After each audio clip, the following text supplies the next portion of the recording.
and welcome to Santa Pod. I'm Campbell from Ecotune. We're here today with our Mark 7 Golf R and Roberto's RS3. Hopefully we can give you a bit of an insight as to what we're doing while we're here. We've got George on the camera and he's going to show you our Mark 7 Golf and the RS3 and what we're getting up to while we're here.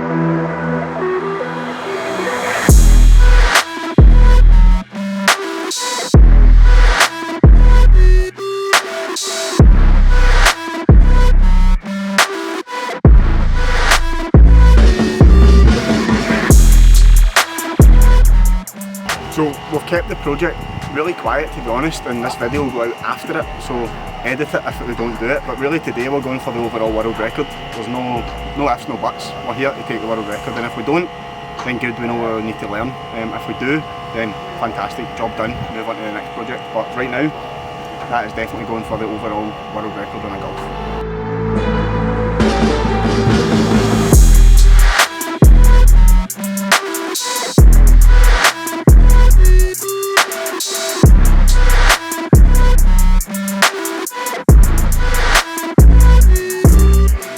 We just went around the car, made sure everything's appropriate. You don't want the tyres too soft because then obviously you've got a wide footprint that's going to drag you whilst going forward. You don't want them too inflated because then obviously they're just going to wheel spin and they've not got a lot of contact on the ground. So finding the sweet spot it's a difficult but time-consuming job, and when you do it, you know, because you're going to get the result. What am I doing? I am adjusting the Cyvex Haldex controller to ensure that we've got enough four-wheel drive at launch in order to minimise our 60-foot time as much as possible, and enabling burnout mode so I can do sick burnouts at the start to warm up the tyres.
Done the warm-up runs, so it's really just to have a look and see that the car's doing what we expect it to do, and it looks okay at the moment.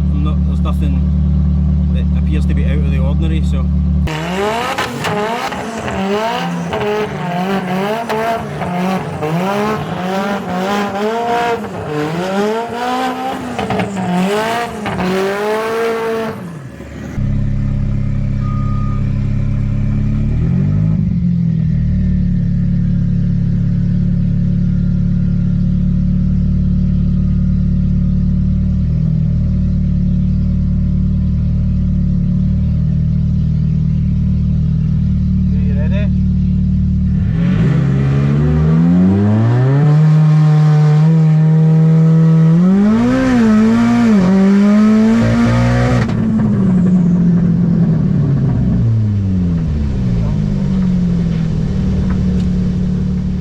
Lewis has been down and done a few runs. We've collected quite a bit of data.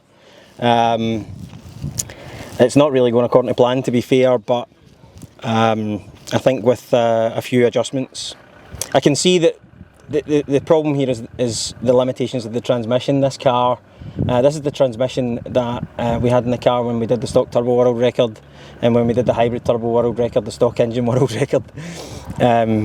And obviously this is us going for the overall, so I don't know, maybe if the transmission's just a little bit tired, but we're getting a bit of slip despite uprated clutch packs, and of course the gearbox is sending a CAN message to the engine ECU to limit the power output, and it does that in a couple of ways.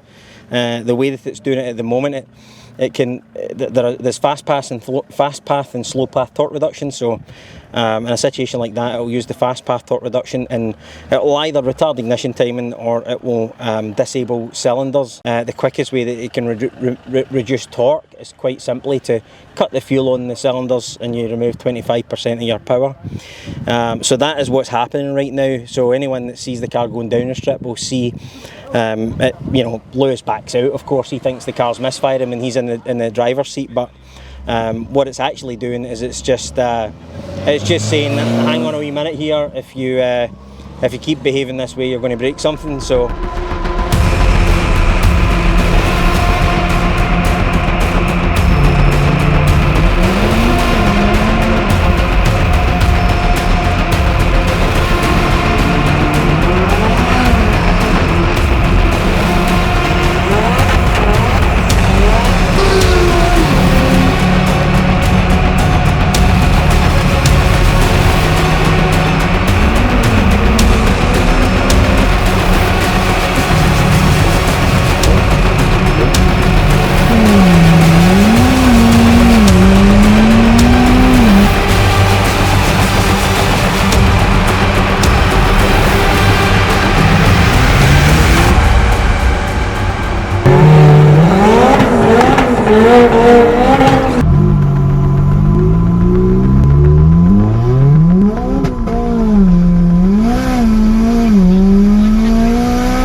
that was a brilliant experience. Me and the team have worked really hard on the Golf. Quite a unique build. We've done quite a few things that haven't been tried before with it.